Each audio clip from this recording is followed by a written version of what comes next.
Okay, so let's talk about these last two pieces. So one suggestion is if you know the intersection points, then you can simply find out which one's above and below by just testing them.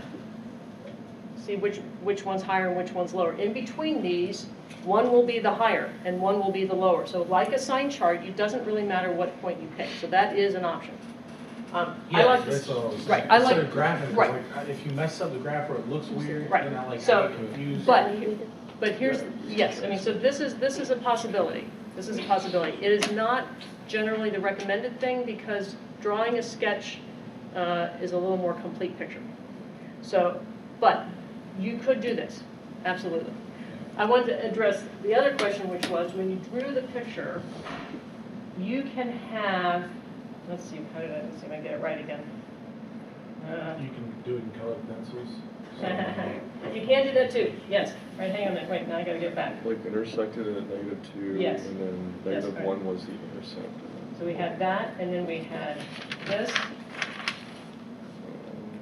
Maybe I didn't draw it very well before. So here, this was the question. What happens if you get something like this?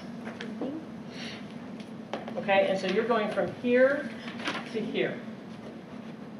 Okay, you're going from there to there. The question is, here this is above the axis, and here it's the other one's below the axis. That doesn't matter. When you do upper minus lower, it takes into account all of that. You don't have to, so these are really separate pieces. This one is above below axis. If you're doing between curves, it's literally upper minus lower. It doesn't matter where they are. If you think about it, you could shift this up and down, and the area is not going to change. Simply doing F minus G will give you the correct height for the rectangles that you're adding up. So the fact that some of it lies below the x-axis, so you really have, that doesn't change things. So you really have two separate pieces. One is above and below the axis, and one is upper and lower between two different curves. And so as long as you have the upper curve minus the lower curve, it doesn't, you could shift that around, it wouldn't change the area. So the fact that it's below the axis is totally okay. All right, so one last piece we need to do, because I want to make sure that you guys have some time to practice. So the last thing is coming out of section 5.4. And this is average value. Average value is different than price. So let's talk about this. So right, let me present this part first, and then we'll talk about what the difference is. So this is going to be section 5.4. We're just picking up a little bit at the end, which is called average value, average function value.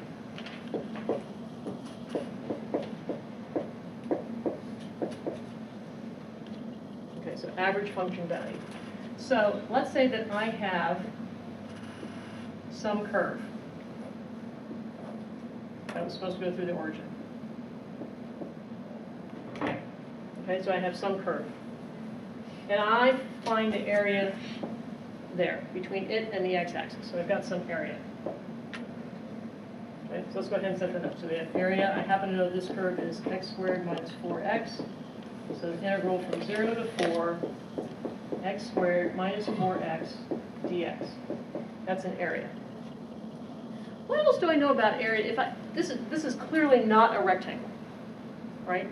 But let's tie together what we know about rectangles. If instead we had a rectangle of the same width, 4, how would I find its area? Right, height times whatever, length times width. So whatever the height is, or height, in this case it's height, we'll call it, height times the width. So in this case, area is just going to be 4 times whatever that, here, width, height times width, which in this case is 4h. So these areas could be exactly the same. Does everyone agree that's true? So, right, well, could I choose h to make the areas exactly the same? Yeah. Does that seem plausible, right? So let's think about this. It doesn't work in reality, but it works in math. It does work in reality because I might have a shape like this, a mulch bed, but I'm trying to get a certain load of mulch, and I'm not going to measure my mulch. When I go to order my mulch, I'm going to order it by the cubic yard. I'm not going to order it by that. So I can actually take a shape that's strange and convert it into something that's very normal, very linear, so that I can order it. I mean, that seems to, that we do that all the time. So here's the interesting piece. If I know the area of this, and I know the width, how do I get from, if I start with area, and I know the width, how do I find the height? Divide, right? The height would just be area divided by the width. So I could pick a height so that this area and this area were exactly the same. And now I know how to do it. Take the area and divide it by the width. So if I wanted to find the height, it would be this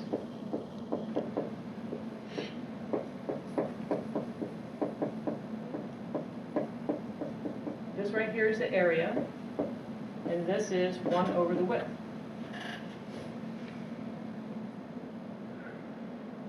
Does that seem reasonable to do? I mean, does that seem like it works? So essentially what you've done is you said, find the area, I know how wide it is, I could find what the square shape, the equivalent square shape would be. And so the height of this, to make this have the same area as that, is just I take the area and I divide by the width. So this is the formula for what we call average value. So average value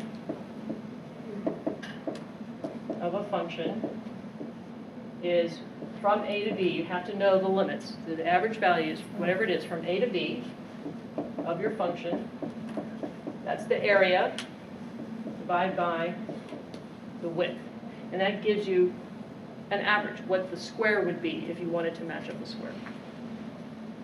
So this is really, I just want to show you where the formula comes from. You can just flat out memorize it, or you can just know that this is area divided by width. Area divided by width is height. So let's do, can we do a problem? Let's do a problem. So let's do page 373.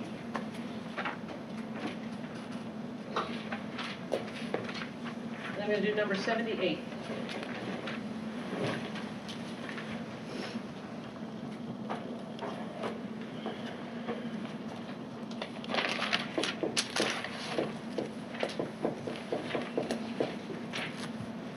So this one says, the total cost in dollars of printing dictionaries is given by this.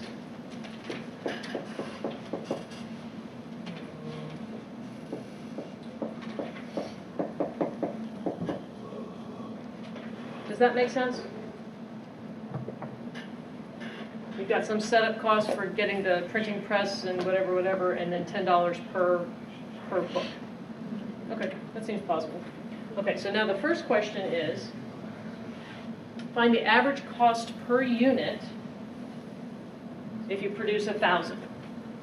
So we need to make a distinction here. This is average cost per unit. So how do I find average cost per unit? We've been doing this for a while.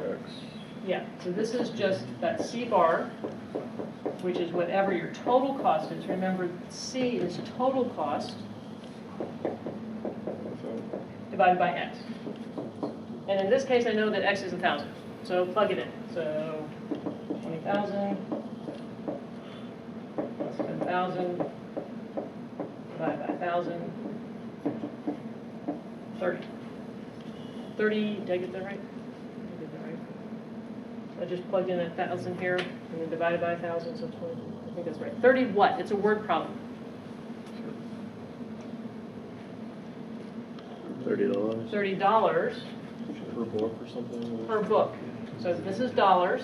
Cost is dollars by divided by book. So $30 per book. Which makes sense. It's $10 per book. But remember, we've got this initial outlay that kind of has to get that. A piece of that counts towards every other cost. Okay, so now let's look at this one. This is a different question. So this is the one we have been doing, average cost per unit. Now we're going to look at average. The next one asks for, I want to say it the same way, average value of the cost function.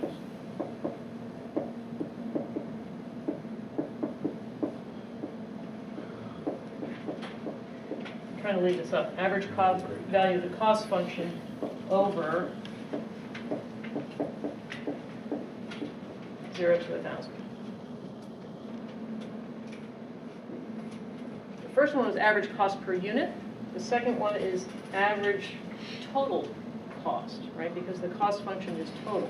So this you can think of as average total cost. You think they'll be the same. Average cost per item and average total cost. Average total cost is the total cost at 1,000 books is going to be $30,000. Yeah, so per item versus average total is going to be very different. So how do we set up this one? This is an average value problem. So the average value of the cost function over this. So that says I'm going to go from 1,000. My range is 1,000. My width is 1,000.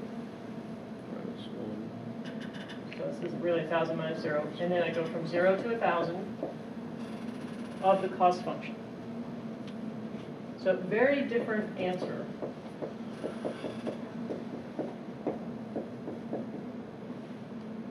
That's very different.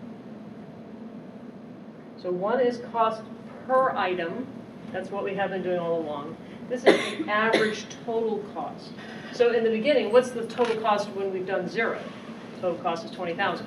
What's the total cost when we've made 1,000? When we get up to there, the total cost is going to be 30,000. So what would you guess if we start at 20,000 initially, that's the total cost, and our final total cost is 30,000, what are you going to guess the answer is? It's always greater than 20,000. Right, if we're going from 20 to 30, I'm guessing 25 might be the middle, might be the average. So if you were to graph, so I'm just going to leave this here. So this is just, you need to do a computation on this, and I believe that you come out with the answer. So I'm going to skip the math. Is there a per item on this? No, because it's all the items. Total cost. So It's all that's 0 to the, 1,000. right. It's a big difference then. So I just want to point out, because you do have a homework problem that's like this. Average cost per item is a per item cost. Average total cost is a total cost. So this is saying in the beginning it was 20, by the time we got to the end it was 30, so on average over the course of all those items it was about 25. That's kind of what this is saying. Okay, so now I'd like for you guys